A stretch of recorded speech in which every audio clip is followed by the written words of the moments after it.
नमस्कार। आइए अब आपकी हस्तरेखा के बाद आपका हॉरोस्कोप देखते हैं। जैसा कि आपकी कुछ बातों से मुझे लगा कि आपको कुंडली से संबंधित कुछ जानकारी है। आपने कहा मेरा लगन गंडांत में है, मेरा लगन मकर आता है, कुछ जगहों पर कुछ सॉफ्टवेयर्स में लगन धनु आता है, तो उसको लिए हम यूज़ करते हैं बर्थ टाइम रेक्टिफिकेशन। आपके एक ही इवेंट्स से बर्थ टाइम रेक्टिफाई हुआ। किसी भी घटना को देखने के लिए उससे संबंधित वर्ग चार्ट देखना ज़रूरी है। ये जो चार्ट है आपके सामने, ये तो 2-2.25 घंटे तक एक जैसा ही रहेगा। लेकिन अगर शादी देखनी है, शादी कब है, मैरिड लाइफ कैसी है, तो नवमांश कुंडली देखो, क्योंकि ये स्पाउस का है। संतान देखनी है तो सप्तांश देख लो, यहाँ से माता पिता देखो, यहाँ से सक्सेस देखो, प्रोफेशनल लाइफ देखो। यानी महर्षि पराशर जी ने इस तरीके के 60 वर्ग बना के दिए हैं। अगर इन 60 वर्गों में कुछ नहीं होता तो वो इसी कुंडली को बना के छोड़ देते, उससे आगे कुछ बात ही नहीं करते। तो ज्योतिष विज्ञान के अंदर ये देखते हैं कि भैया अगर शादी हुई तो शादी नवमांश कुंडली में दिखनी चाहिए, और अगर वो नवमांश में नहीं दिख रही तो समझ लीजिए आपके जन्म का समय गलत है। आपने बताया 5 जून सन 2006 में आपकी शादी हुई। उस समय दशा थी राहु में बुध। राहु बैठा यहाँ शनि के साथ, बुध का कोई संबंध यहाँ खास दिखता नहीं, बुध तीसरे घर में है। नवमांश कुंडली का नियम कहता है कि कहीं ना कहीं लगन और सप्तम से संबंधित दशा अंतरदशाएं होनी चाहिए। अब जैसे ही मैंने आपका बर्थ का टाइम थोड़ा सा पीछे किया, अगर मैं इसको 1:06 ले लेता हूँ तो राहु बुध में शादी हुई ये दिखाई देता है, क्योंकि नवमांश कुंडली में जो राहु है वो पंचम भाव में मंगल की राशि में बैठा है। शनि के साथ शनि सप्तम भाव पे दृष्टि डालता है। बुध की अंतर्दशा थी। बुध इस कुंडली में सप्तमेश ही है, यानी सप्तम का मालिक है बुध। यहाँ भी सप्तम का मालिक है, यहाँ भी सप्तम का मालिक है। और आप देखिएगा राहु जिसकी राशि में बुध बैठा है, बुध की राशि में यहाँ, यानी बुध का बहुत बड़ा रोल है आपके जीवन में शादी का। इसलिए राहु महादशा और बुध अंतरदशा में शादी हुई 5 जून 2006, यानी राहु बुध शुक्र में। शुक्र तो नेचुरली विवाह का कारक है, इसलिए ये चार्ट 1:06 ज़्यादा दिखाता है। फिर अप्रैल 2009 में बच्ची हो गई आपको, राहु में केतु में संतान हो गई। तो ये तुम्हारा राहु है, ये आपका केतु है। केतु यहाँ पर नवमेश सूर्य के साथ, बृहस्पति के साथ, क्योंकि आपका पंचमेश अष्टम में है। शादी हुई 2006 में, तो हो सकता है वाइफ को जो संतान हुई है वो कुछ कष्ट से या सर्जरी से हो गई हो, इतना ही हो सकता है बस। ये रे राहु और केतु, राहु शुक्र की राशि में, केतु मंगल की राशि में। और केतु के मंगल की राशि में मंगल 9 था, उसमें 9th लॉर्ड शनि से दृष्ट। तो भैया जो घटना घटी है वो वर्ग कुंडलियों में दिखनी चाहिए। अगर वो नहीं दिखती है तो समझ ली नहीं है। मेरे हिसाब से आपका जो चार्ट है वो धनु लगन का ही चार्ट है, क्योंकि यहाँ धनु लगन लग्नेश लगन को वापस दृष्टि देता है। और लग्नेश जब लगन को वापस दृष्टि दे तो ये बताता है कि व्यक्ति अपने जीवन में कैपेबल है, खुद अपने बल पर कुछ करने में सक्षम है। ये बृहस्पति जब लग्नेश होकर लगन को देखे और वो चतुर्थेश भी हो, तो ऐसा व्यक्ति जीवन में खुद के बल पर चल अचल संपत्ति प्राप्त करता है, सुख साधन लेता है। लग्नेश लगन को देखे और बृहस्पति की महादशा 2015 से जीवन में आई, यानी बृहस्पति जब से आपके जीवन में लगा तब से उसने आपके जीवन में कुछ ना कुछ बेहतर देना शुरू कर दिया। ये आपका बृहस्पति बताता है कि भी लग्नेश लगन को देखता है व्यक्ति खुद अपने जीवन में खुद कुछ करेगा, और ऐसा बृहस्पति की दशा में ज़्यादा होगा, क्योंकि बृहस्पति की दशा आपको चल रही है वर्तमान में। बृहस्पति लग्नेश होकर लगन को देखता है। बृहस्पति चतुर्थेश भी है, चौथा घर भूमि जमीन जायदाद प्रॉपर्टी और रियल एस्टेट से संबंधित काम है। जब हम किसी भी हॉरोस्कोप में वर्क देखते हैं तो हम महादशा के मालिक को ज़रूर देखते हैं कि बृहस्पति नवमांश में भी चौथे घर का मालिक है, द्वादश भाव में बैठ के चौथे घर को देखता है। प्रॉपर्टी से संबंधित कार्यों में इन्वेस्टमेंट फ़ायदेमंद रहेगा बृहस्पति की दशा में। यही सेम सिचुएशन दशमांश में भी दिखाई दी। दशमांश मतलब प्रोफेशनल लाइफ, आप करते क्या हो, कहाँ से पैसा कमाते हो, कौन से जरिए से पैसा कमाते हो, वो बृहस्पति है।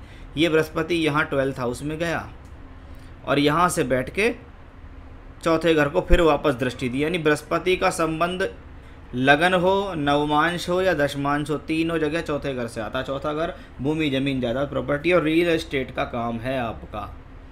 बृहस्पति की दशा में ये काम फलित है। बृहस्पति यहाँ भी 12th में, यहाँ भी 12th में। इसका मतलब जितने भी बिल्डर होते हैं, रियल एस्टेट वाले होते हैं, जो भी है, ये पहले अपने जीवन में कुछ लागत लगाते हैं। मान लो कोई प्रोजेक्ट पास हुआ, आपने बिल्डिंग बनानी शुरू करी, पहले तो इन्वेस्टमेंट ही है, चाहे आपने करा, चाहे किसी और ने करा, चाहे बैंक ने दिया, चाहे किसी से भी लिया। इन्वेस्टमेंट के बाद लाभ।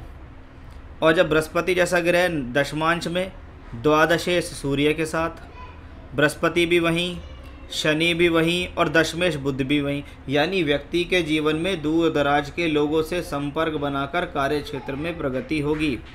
बाहर के लोग आपके जीवन में जुड़ेंगे, दूर के लोग आपके जीवन में जुड़ेंगे, आपको कार्य के लिए यात्रा करनी पड़ेगी। ये सब बृहस्पति की महादशा में दिखता है कि बृहस्पति जब दशमांश में 12th हाउस में हो तो यह आसान नहीं होती रहा। ऐसा नहीं है कि व्यक्ति अगर जीवन में पैसा कमा रहा तो उसके लिए वो मेहनत नहीं कर रहा। मेहनत दिन दुनी रात चौगनी मेहनत चलती है। व्यक्ति बड़े मेहनत करके कार्य करता है और उसका उसे लाभ मिलता है। इसको कहते हैं पहले मैंने खर्च किया। खर्च क्या किया? या तो पैसा खर्च किया या अपनी मेहनत खर्च की, अपने एफर्ट्स खर्च करे, तभी मुझे कुछ मिला। ये बृहस्पति की बदौलती है आपके जीवन में। शनि तीसरे घर का मालिक है, तीसरे घर को वापस देखता है। तृतीयेश तीसरे घर को देखे तो व्यक्ति के जीवन में अपने खुद के संघर्षों से सफलता होती है, क्योंकि तीसरा घर बली है, तीसरा घर मजबूत है। तो उस लिहाज से ये कॉम्बिनेशन अच्छा। एकादशेश शुक्र एकादश भाव को दृष्टि देता है कि भाई मेहनत तो शुरू करो, लाभ आपका इंतजार करता है, क्योंकि लाभ का मालिक लाभ को देखता है। मैं किसी भी कुंडली की स्ट्रेंथ चाहे अच्छी है चाहे ख़राब है, चाहे प्लैनेट अच्छे हैं चाहे प्लैनेट ख़राब हैं, लेकिन उन प्लैनेट्स का आपके जीवन में कब रोल आने वाला। जैसे बृहस्पति आपकी कुंडली में अच्छा है तो वो जब तक अच्छा नहीं करेगा जब तक उसकी दशा नहीं आएगी। राहु की दशा बृहस्पति से पहले थी आपके जीवन में। आप देखिएगा 1997 जब आपकी उम्र 21 साल, राहु कहाँ है? 10th हाउस में, दशम भाव में राहु है। क्या कहता है? मैं काम कराऊंगा भैया, क्योंकि मैं कर्म स्थान में बैठा हूँ।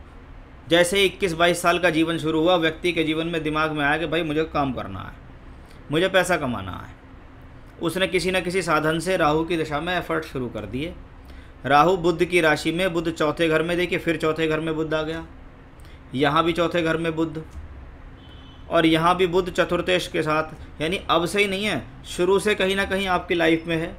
क्या पता आपने सिविल इंजीनियरिंग कर ली हो, क्या पता आपने प्रॉपर्टी से संबंधित कोई काम सीख लिया हो, रियल एस्टेट के नुस्खे सीख लिए हो अपने जीवन में, उस कंपनियों में नौकरी कर ली हो, उसके बाद काम शुरू कर लिया हो। यानी कहीं ना कहीं राहु ने भूमिका लगाई, फिर बृहस्पति ने भूमिका रख दी और आपके जीवन में वो काम शुरू हो गए।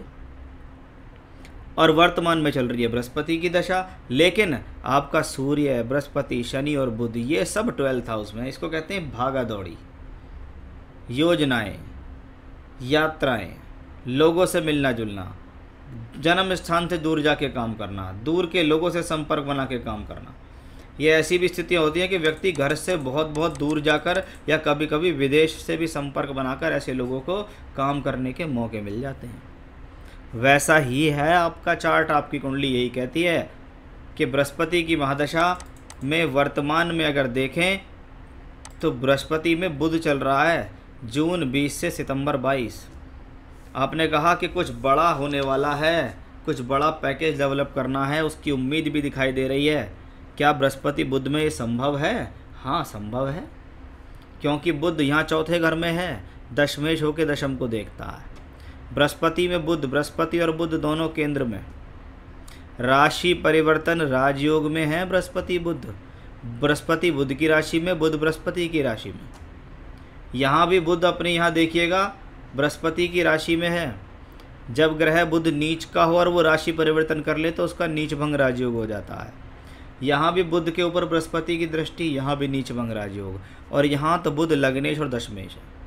यानी जून 20 से सितंबर 22 का जो समय है ये करियर वाइज आपके जीवन में कुछ लेकर आया है, ये कुछ अच्छी अपॉर्चुनिटी आपको दे रहा है। अब देखिए सितंबर 22 से केतु लग जाएगा। कहाँ है केतु? सीधा दशमांश में। देखो यहाँ तो चौथे घर में है ही है, यहाँ तो लाभ भाव में है ही है, सीधा दशमांश में देखो। दशमांश में केतु बृहस्पति की राशि में, और बृहस्पति कहाँ है? 12th हाउस में। ज़रूर आपका जो भी डेवलपमेंट हो रहा है या जो भी काम आपको मिल रहा है, कोई ना कोई बाहर का व्यक्ति आपसे जुड़ा है, कोई ना कोई बाहर की कंपनी, बाहर के लोग, दूर स्थान के लोग आपसे संपर्क बनाकर काम कर रहे हैं। और ये चार्ट ये भी कहता है कि आने वाला समय बहुत बेहतरीन जाएगा आपका, क्योंकि गुरु में केतु के बाद जो गुरु में शुक्र आएगी अगस्त 23 से अप्रैल 26, ये आपके जीवन का बहुत अच्छा समय होगा, क्योंकि शुक्र एकादश होके एकादश को देख रहा है। शुक्र यहाँ योग कारक होके लगन में बैठा है, नीच का है, भूल जाओ, कोई दिक्कत नहीं है, लेकिन क्या है? धनेश केंद्र में, भाग्येश केंद्र में, इसलिए ये नीच का होने के बाद भी राजयोग देगा।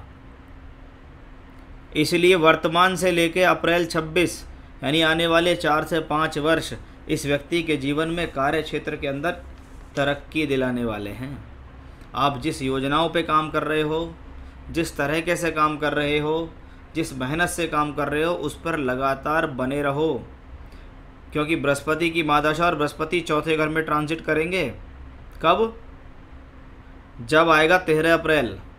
13 अप्रैल से मई तक कुछ ना कुछ बड़ी चीज़ हाथ लगने वाली है आपको, क्योंकि चतुर्थेश चौथे घर में, वो लगन से चौथा होगा तो चंद्रमा से लाभ भाव में होगा, यानी यार प्रॉपर्टी का ही काम, रियल एस्टेट का ही काम, कुछ बड़ा डेवलपमेंट, कुछ बड़ा काम, कुछ अच्छी योजनाएं आपका इंतज़ार कर रही हैं। आप अपनी मेहनत में कोई भी कमी ना छोड़ें, क्योंकि दशा, ग्रह और गोचर सब के सब ये कहते हैं। अब आके दिखता है कि अप्रैल 78 1:06 ले लो या 5 मिनट ले लो, कोई बड़ा फ़र्क नहीं है, वही आपका लगन है, वही आपका धनु लगन है, उसी से शादी, बच्चे, प्रोफेशनल लाइफ। और ये भी साबित होगा कि आप रियल एस्टेट के वर्क में हैं क्यों, कि चौथा घर भूमि जमीन जायदाद का, चौथे घर से आता रियल एस्टेट। तो वो सब कुछ यहाँ आपके चार्ट में दिखाई दिया। दशा आपको बहुत अच्छी है आगे भाई साहब, अपने काम में पूरी तरीके से लगे रहिएगा, आपको अवश्य लाभ मिलेगा।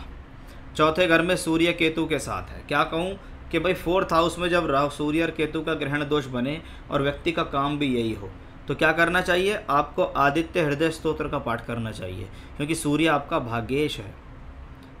आपको माणिक्य रतन धारण कर लेना चाहिए। इससे क्या होगा? आपका भाग्य कुछ बली होगा। वो राहु केतु अक्ष में सूर्य फंसा हुआ है, तो आप माणिक्य धारण कर लो, वो आपके लिए ज़्यादा बेटर रहेगा, वो आपके सूर्य को बल देगा। आप रोज़ाना आदित्य हृदय स्तोत्र का पाठ करो, शत्रु पीड़ा खत्म हो जाएगी, भाग्य की अड़चनें खत्म हो जाएंगी। ये 2 चीज़ आप अपने जीवन में डालो और देखो आप, इसी से आपको बहुत सारी चीज़ों में लाभ मिलना शुरू हो जाएगा। तो ओवरऑल चार्ट अच्छा है, प्रोग्रेसिव है, भविष्य आपका अच्छा मुझे दिखाई दे रहा है। मेहनत करते रहिएगा, बहुत सारी चीज़ें आपका इंतज़ार कर रही हैं, सफलता देंगी। नमस्कार।